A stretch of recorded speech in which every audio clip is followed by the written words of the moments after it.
से पहले भी गई है, यही से तो गुजरी है 2 साल में। 2014 में भी काशी से ही दिल्ली की रास्ता गुजरी है, 2019 में भी गुजरी है, तो 2022 में भी गुजरेगी। तो इसमें आपको कष्ट क्या है बताइए, या अपोजिशन वालों को क्या भावना से ओतप्रोत होकर इस देश को आगे बढ़ाने का उन्होंने हर तरह का प्रयास किया है। आज माननीय मोदी जी के 9 वर्षों के कार्यकाल के पूरा होने पर हम पूरे देश में उनके द्वारा किए गए कार्यों को जन जन तक पहुंचाने। आज की जो बैठक है और प्रेस वार्ता जो हमने यहाँ पर की है, वो माननीय हमारे देश के यशस्वी सर्वाधिक लोकप्रिय प्रधानमंत्री माननीय नरेंद्र मोदी जी के 2014 से 2023 तक के 9 वर्षों के कार्यकाल पूरा होने के उपलक्ष्य में रखी गई है।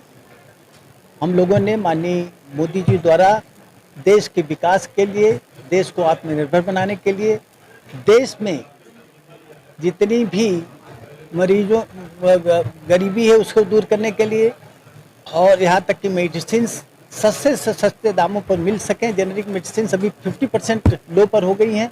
इन सब चीज़ों पर माननीय मोदी जी का जिस प्रकार से फोकस है, और उस फोकस को और उनकी जितनी भी योजनाएं हैं वो जन जन तक पहुँचे, इसलिए हम आपके पास आए हैं।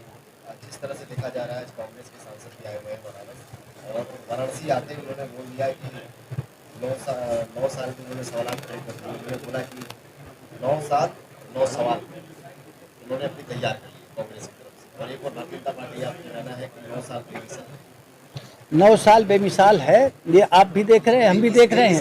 9 सवाल ऐसा है कि 9 सवाल वो खड़ा करें या 900 सवाल खड़ा करें, वो अपनी स्थिति तो देखें। 403 विधायकों में 2 विधायक आए थे, जिसमें से एक और भाग गई मैडम। अब एक विधायक लेके अगर वो पूरा देश को बदलना चाहते हैं तो आप खुद सोच लीजिए, एक एमपी को लेकर वो पूरा देश बदल देंगे। उत्तर प्रदेश से एक एमपी ही तो पाए हैं। विपक्ष का लगातार कहना है कि 9 साल जनता पूरी तरीके से बिहार में। असल में विपक्ष जो है कांग्रेस की बातों में जा रही है। जैसे 2004 से 2014 तक कांग्रेस ने बैकडोर से शासन चलाया, रिमोट कंट्रोल से शासन चलाया, और संप्रदायवाद, धर्मवाद, हर जातिवाद, हर तरह को बढ़ावा मिला, यहाँ तक कि भ्रष्टाचार चरम सीमा पर था। तो वो अब कांग्रेस के प्रभाव में आके लोग सोचते हैं कि कदाचित हम भारतीय जनता पार्टी को हरा लेंगे, लेकिन वो उनके केवल सपने हैं। दिन में सपना देखना आजकल बहुत कॉमन हो चुका है, तो उनमें से ये लोग भी वही कर रहे हैं। लगातार ट्रिपल इंजन पे भी सवाल खड़े हो रहे हैं कि डबल इंजन अभी मजबूत हुआ नहीं, ट्रिपल इंजन भी बना लिए। इंजनें बढ़ती जा रही है, लेकिन डबल इंजन किस प्रकार से वो मजबूत करना चाहते हैं उनको खुद ही समझ में नहीं आ रहा होगा। वो ये नहीं समझ पा रहे होंगे कि माननीय योगी जी ने कितने प्रभावशाली तरीके से, किस प्रकार से लॉ एंड ऑर्डर को पूरे विश्व में स्थापित कर दिया। केवल उत्तर प्रदेश में नहीं, पूरे हिंदुस्तान में ही नहीं, पूरे विश्व में माननीय मोदी जी के लॉ एंड ऑर्डर की तारीफ हो रही है। तो उनको इसी बात का एहसास नहीं है, क्योंकि वो लॉ एंड ऑर्डर जानते ही नहीं कि क्या चीज़ होती है, स्वच्छ प्रशासन क्या होता है, सुशासन क्या होता है। इस 9 साल में अजगरा विधानसभा में कुछ ऐसे काम जो अनोखे तरीके से हुए, जो एकदम अलग की परिभाषा जरा हमें नहीं समझ में आ रही, लेकिन यह है कि विकास जो होता है, विकास के कुछ सिद्धांत होते हैं।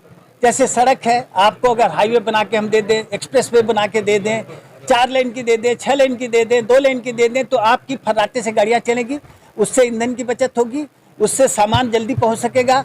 इस प्रकार की जो अगर आप विकास की बात सोचते हैं, तो विकास हमारे अजगरा में कोई ऐसा अजगरा से निकलने वाला हाईवे नहीं है जो 4 लेन के से कम का हो। अजगरा में ही एक बाईपास बना है, जिसको आप रिंग रोड की परिभाषा करते हैं, और पहला फेज में जो रिंग रोड बनी है वो अजगरा विधानसभा के अंतर्गत से बनी है। विपक्ष का ये भी कहना है कि बस सड़कों को गिनाती है भारतीय जनता पार्टी, सिर्फ सड़कों की विकास हो रही है और किसी चीज की नहीं हो रही, धर्म की राजनीति हो रही है। वो सही कह रहे हैं, इसलिए कि भारतीय जनता पार्टी सांप्रदायिकता, गुंडई और गुंडों की संख्या नहीं गिनवाती है। उनका कहना सही है, अपने स्थान पर जो सोच रहे हो ठीक ही सोच रहे होंगे, क्योंकि उनके ज़माने में 400 झगड़े और हिंदू मुस्लिम सांप्रदायिक झगड़े हुए हैं, और इस पूरे 9 साल में कहीं नहीं आप सुने होंगे, तो इसलिए उनको तकलीफ है ना, तकलीफ है तो फिर बोलेंगे ही। एक और 9 साल बेमिसाल, और वहीं दूसरी ओर टिफिन बैठक भी चल रहा है। क्या 2024 की रणनीति तैयार हो रही है? और दिल्ली का रास्ता इस बार लखनऊ से नहीं काशी से होकर गुजरने वाला है। काशी तो धर्म नगरी है, काशी ऐतिहासिक नगरी है। काशी जो है इस पुरातन सनातन धर्म को अक्षुण्ण बनाए रखने के लिए नगरी है और बाबा विश्वनाथ की विशेष कृपा है। बाबा विश्वनाथ की विशेष कृपा केवल एक पर नहीं है, पूरे देश पर है। और अगर यहाँ से पहले भी गई है, यहीं से तो गुजरी है 2 साल में। 2014 में भी काशी से ही दिल्ली की रास्ता गुजरी है, 2019 में भी गुजरी है, तो 2022 में भी गुजरेगी। तो उसमें आपको कष्ट क्या है बताइए? या अपोजिशन वालों को क्या कष्ट है?